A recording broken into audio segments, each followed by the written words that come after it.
안녕하세요. 서든초입니다. 수능이 이제 며칠 앞으로 다가왔는데요. 시험을 준비해온 고3 학생들이나 수능에 다시 도전하는 수험생분들 정말 고생 많으셨습니다. 이제 며칠만 힘내서 잘 마무리하시길 바랄게요. 저는 큰 시험들을 아주 여러 번 봤었는데요. 수능시험, 약사시험, 의학전문대학원 입학시험, 의사국가시험, 전문의시험 등등 꽤 많이 봤어요. 저는 원래 그렇게 대담한 성격이 아니고 오히려 소심한 편이라고 할 수 있는데요. 그래서 이런 시험들을 볼 때마다 인생에서 워낙 중요한 시험들이라는 생각 때문에 심적 부담이 크게 다가왔었어요. 제가 수능은 2번 봤었는데요. 네, 재수를 했었죠. 이런 저도 수능 시험 당일에는 크게 긴장하지 않고 평온한 마음으로 시험을 치렀거든요. 수능 말고도 다른 시험들도 이 방법 덕분에 큰 무리 없이 잘 치를 수 있었습니다.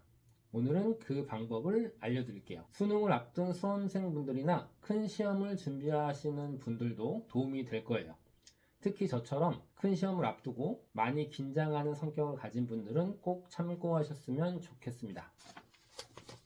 자, 이거 보이시나요? 이렇게, 이렇게, 이렇게, 이렇게, 네, 이렇게 총 5장으로 제가 직접 만든 마인드 컨트롤용 종이입니다. 이게 실제로 제가 무려 20여 년 전에 수능을 준비할 때 만들었던 거예요. 예전에 제가 중학교 시절부터 봤던 수학 정석책도 보여드렸는데 추억이 될 만한 것들 몇 개를 수십 년이 지난 지금도 가지고 있는 게 있는데 바로 이게 그중 하나예요. 전부터 수능이나 큰 시험을 앞둔 분들에게 이걸 보여주면서 제 경험을 이야기하면 좋을 것 같다는 생각을 했었고, 그래서 어제 부랴부랴 저의 추억 상자를 뒤져서 찾았어요. 제가 했던 큰 시험을 앞둔 수험생분들께 추천드리는 방법은 수능 당일의 상황을 구체적으로 미리 머릿속에 그려보는 거예요. 그렇게 해야 시험 당일에 생각했던 대로 행동하면서 평정심을 유지하며 마인드 컨트롤을 잘 할 수 있고, 그렇게 되면 자기 실력을 100% 발휘할 수 있다고 생각해요. 저처럼 이렇게 A4 용지를 이용하거나 수첩 등에 직접 써봐도 좋을 것 같아요. 시험 당일에 어떤 행동을 할지, 수능날 시험 전에, 쉬는 시간에, 점심시간에 무엇을 할지 등을 써보는 거예요. 제가 썼던 마인드 컨트롤용 종이 이 첫 페이지부터 조금 읽어드릴게요. 시험장에 도착한 후 자리에 짐을 놓자 정리해놓고 화장실 위치도 알아볼 겸 한번 갔다 온다. 책상에 앉아 마인드 컨트롤용 종이를 읽자. 차분히 마음을 가라앉히자. 책상에 적응하자. 오늘 난 승자가 된다. 나 자신과의 싸움이다. 자신감. 내가 해온 대로, 내가 생각한 대로 풀어낸다. 정신력. 정신력에서 무너지면 안 된다. 끈질김. 집중력. 정신력. 매 교시마다 최선을 다한다.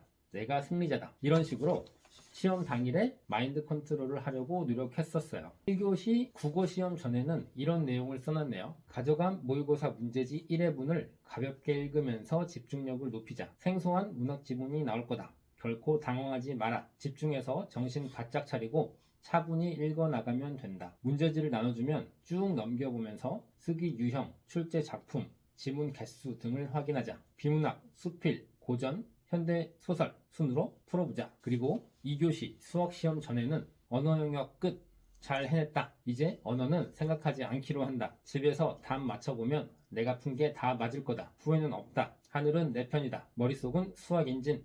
난 수학을 잘한다. 수학적 감각이 탁월하다. 복도에 나와 바람도 쐬고 심호흡으로 산소를 마시자. 화장실 가서 긴장도 풀고 맨손 체조도 하자. 이렇게 써놨고요. 수학 시험이 끝나고 점심시간이 됐을 때는 점심시간 밥 맛있게 먹는다. 이전 시간은 이제 끝이다. 깨끗이 잊는다. 후회는 없다. 찍은 것도 다 맞았다. 그리고 3교시 시작 전에는 과탐 먼저 푼다. 한 문제 한 문제 집중해서 꼼꼼하게 푼다. 문제에서 주어진 조건들을 철저히 파악하고 그것들을 바탕으로 풀어나가자. 문제 자체에 집중하자. 문제에서 주어진 조건을 빠뜨리지 말고 고려하자. 저희 때는 3교시가 사회탐구, 과학탐구 영역이었는데요. 지금은 아마 영어인 걸로 알고 있는데 그 점 참고해 주세요. 그리고 3교시가 끝난 후에 과탐이 끝났다. 찍은 것들도 모두 맞았다. 하늘은 내 편이니까. 이제 영어 하나 남았다. 이전 시간들은 모두 기억에서 지운다. 마지막 1시간 남았다. 더욱더 집중해서 끝내자. 머릿속은 영어 엔진. 바람 쐬고 화장실로 들르자. 몸도 가볍게 풀자. 오답노트 보면서 살짝 영어 해석을 해보자. 장문 독해가 3개인지 확인한다. 쭉 훑어보면서 유형들을 파악한다. 네, 이런 식으로 시험 당일에 마인드 컨트롤 할 수 있는 문구들, 그리고 그날 하루에 쉬는 시간에 할 행동들, 이런 것들을 써놓고 시험날에 그대로 하려고 노력했어요. 제가 이걸 작성한 게 그 당시 수능 시험 며칠 전쯤이었는데요. 아마 딱 이맘때쯤이었던 것 같네요. 시간을 내서 시험 당일을 상상하면서 타이핑도 하고 직접 손글씨로 쓰기도 하고 어디서 봤던 좋은 문구를 인쇄한 것을 오려서 붙이기도 하고, 그렇게 해서 저만의 마인드 컨트롤용 종이를 만들었어요. 수능 시험이 단순 암기 과목이 아니기 때문에 며칠 전에는 무리해서 공부를 많이 하는 것보다는 컨디션 조절을 잘 하고 마인드 컨트롤을 잘 하는 것이 훨씬 중요합니다. 앞으로 며칠 동안 너무 무리하지 마시고 컨디션 잘 유지하시길 바랄게요. 오늘은 큰 시험을 앞둔 사람들을 위한 시험 당일 최선의 결과를 내는 법이라는 주제로 이야기를 해봤습니다. 시청해주셔서 감사합니다. 수험생분들 끝까지 힘내세요. 파이팅입니다.